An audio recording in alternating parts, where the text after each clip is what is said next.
okay, I do this move so as to obtain this and then reach this goal. And actually my main drive was more not always having fun, but the concept of really enjoying what I was doing was always very important, and I think it was one of the main ingredients of my so-called successes. So, hello, my name is Fleur Pellerin in Mida. I am a venture capitalist. I'm a former member of the French government. I used to work as the Minister for Digital, the Minister for Foreign Trade, and then the Minister for Culture and Communication. And I am now in Korea to introduce my book to the Korean audience. So I am also married. I am the mother of a child who is now 18, so it's an adult. She's studying music in the UK. And I'm also a person who really likes to make new friends, to listen to music, to read books, and to travel and discover new places.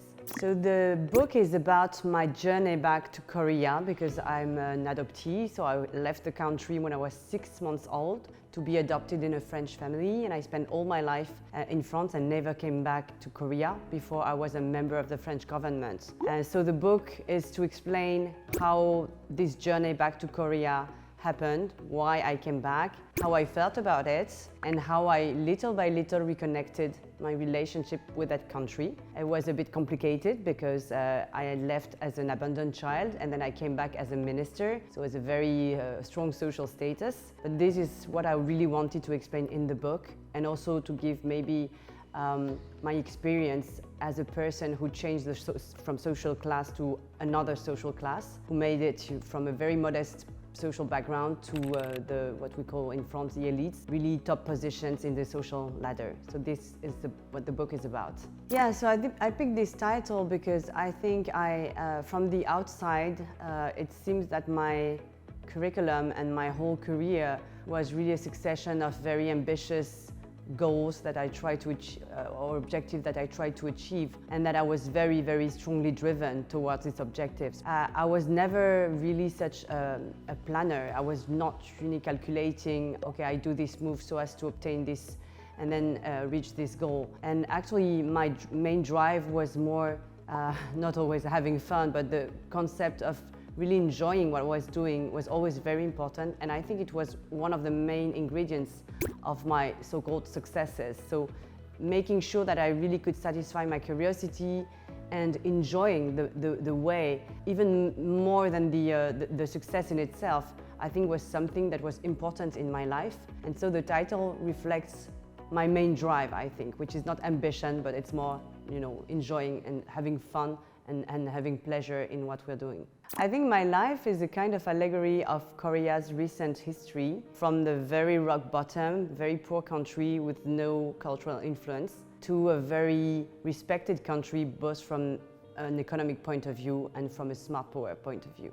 So maybe one of the challenges I was facing when I was starting a political career is when I was campaigning for President Hollande, for the candidate, I really had to be very strong because all the people who were around me were people who had been elected. So I was the only one with no political track record behind me. And so I really needed to be very strong to obtain what I wanted. And for example, after the campaign, when we were starting to think about what kind of portfolio we were going to have if the candidate was becoming a president, some people said to me, you can become the minister for diversity or for gender equality. And I had a very strong political science, macroeconomics, financial training. I didn't want to be reduced to just being a person looking different. So I really fought a lot to impose the fact that I really wanted to be in charge of a very serious portfolio, the digital, for example, or the small businesses and innovation. But it was something very difficult for me because I had no legitimacy in the political arena. I was really convinced that it was something I had to fight for, so that's what I did. I think I met a lot of people in my life, and the first one is my father, actually, who have mental boundaries, meaning that they are convinced that they cannot achieve certain goals. So whether that be because of their skills or because of the environment. So for example, my father wanted to be a doctor, but he didn't dare to start studying medicine because he thought you needed to be from a very privileged background to start, a medical activity at the time in the 60s, 70s. And I see a lot of people also who think, okay, this type of school is not for me, this type of curriculum is not for me because I don't have the cultural background and my parents will not be able to help me, etc. So this is a kind of, I think it's very unfair, because sometimes because of your social background, because of your family background, you think that some doors are closed for you. And I think that's the message, the key message I wanted to deliver, is that sometimes they are, like, you know, I'm never going to be an opera singer because I don't have the skills, but there are some things that you can achieve and you don't know you can achieve them. And that's really what I want to tell people. If you have the potential to do something, it's going to be a waste if you don't, you know, put all the chances to achieve this goal. My daily life as a venture capitalist is to meet people who work in the new space, who invent new molecules, who try to grow meat with you know, stem cells. It's such a diversity of interesting stuff that, you know, it makes your intellectual curiosity very, very satisfied. And right now, what is interesting for me, I'm very interested professionally in food tech and health tech. I think there's amazing developments right now in this field. But from a more broader and high-level point of view, I think ESG, so the social responsibility of companies, is also a very interesting topic. So ESG is environment, S is for social responsibility, and G for governance, meaning, you know, these questions of diversity, for example. And I think it's a very strong move right now in Europe. So all the companies,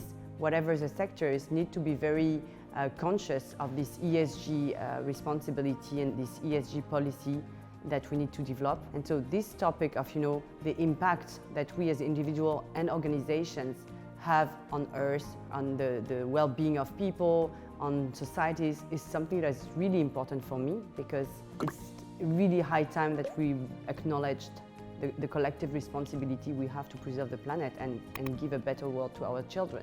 So my dream as a venture capitalist is to really create a brand, so make Corellia, my company, the really reference bridge between France and Korea, between Europe and Asia. So I really want people who create a business and who have an interest to develop synergies between Europe and Asia, to think of Corellia as, you know, the obvious fund that they should work with. So I really want to create this very specific value proposition. And then I want to grow our activities. So now we are really focusing on tech startups, but I would like to extend it to other fields, maybe less tech, but more related to lifestyle or this kind of topics. So I really want to grow Corellia as a platform. French-Korea reference partner, and grow the platform to diversify our activities.